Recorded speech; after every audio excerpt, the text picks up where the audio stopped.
बच्चों ये BCom third year का कॉर्पोरेट अकाउंटिंग का पेपर है, paper first BCom third year.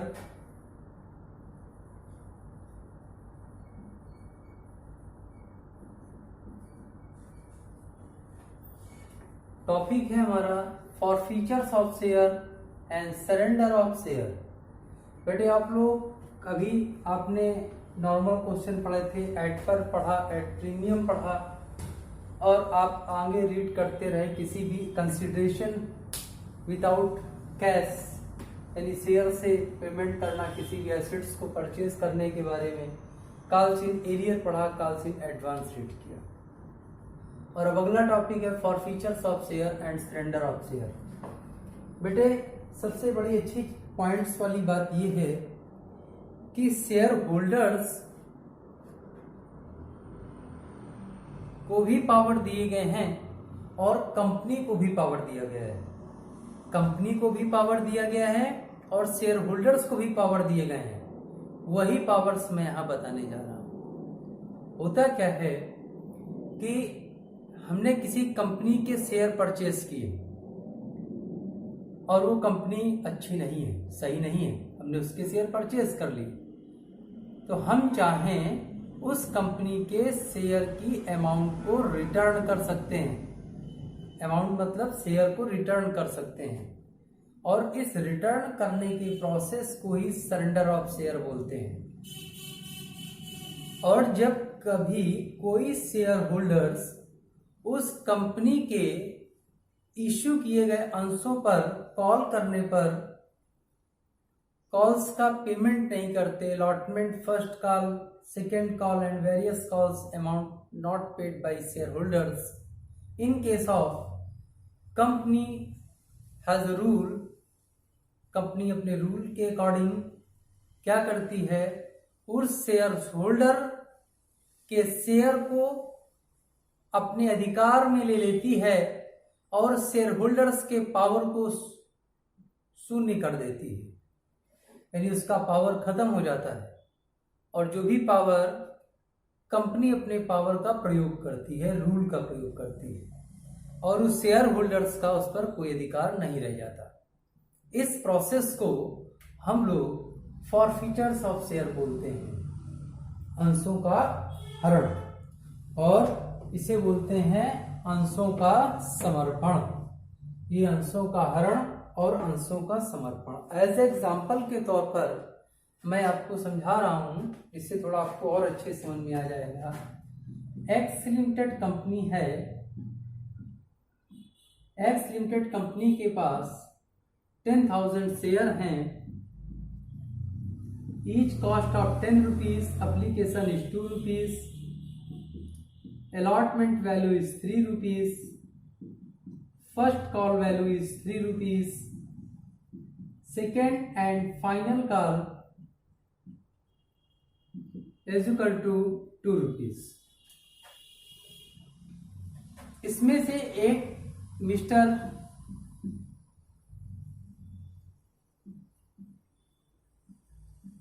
Rajendra जी थे। he has 500 शेयर, 500 शेयर उन्होंने परचेज किए थे, but not paid allotment,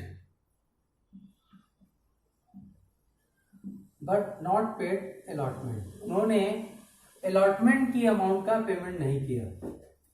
after that company forfeitures here share, और कंपनी ने उनके शेयर को फॉरफीचर्स किया।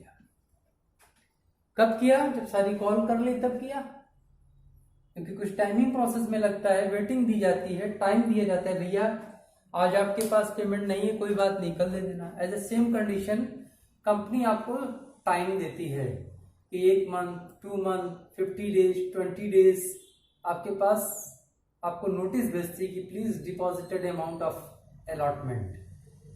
फिर भी आप लेट लपेट जमा कर देते हैं। तो मैंने आपको बैक क्लास में बताया था प्रीमियम, कॉल्स इन एडवांस और कॉल्स इन एरियर पर इंटरेस्ट चार्ज करना। उस इंटरेस्ट में मैंने आपको बताया था कि कंपनी इंटरेस्ट चार्ज करती है और लेट होने की वजह से इंटरेस्ट चार्ज करती है। अगर आपने एडवांस दे दिया तो कंपनी आपको टैक्स का पेमेंट करती है। तो अब बेटे यहां पर ध्यान क्या देना है कि सपोज दैट कंपनी की बुक्स में एप्लीकेशंस की entry 10,000, application 2 into 10,000, allotment 3 into 10,000, first call 3 into 10,000, as second and final call 2 into 10,000। ये वैल्यू बेटे इस तरह से दे रखी है। अब हमें क्या करना होगा कि ये तो फुल्ली पेड कॉल भी होगी और रिसीव भी होगी, कैपिटल अकाउंट में ट्रांसफर की जाएगी। यहाँ पर 500 share is not paid allotment money 3 rupees. 500 share not paid to first call because जो पर्सन अलॉटमेंट की अमाउंट पे नहीं करेगा वो फर्स्ट कॉल भी पेमेंट नहीं करेगा। In case of 500 into 2,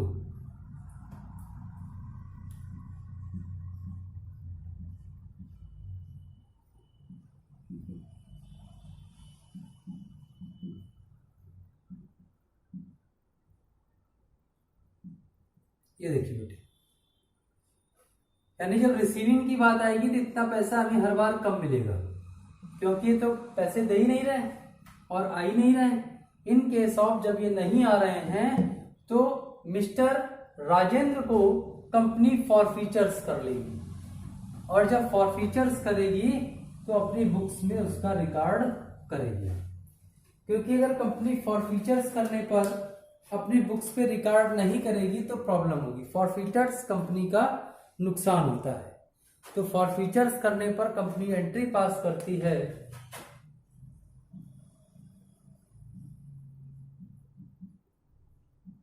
share capital account debit to share. जो भी आपको कॉल्स नहीं मिली हैं वो कॉल्स आपको सारी लिखनी पड़ेंगी। To share allotment, to share first call,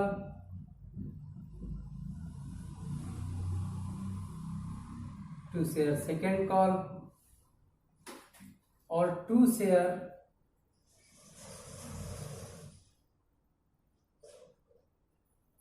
forfeiture account.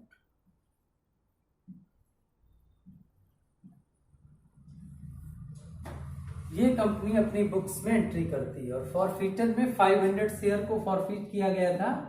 Each share of cost 10 rupees, total value 5,000 rupees share capital accounts में।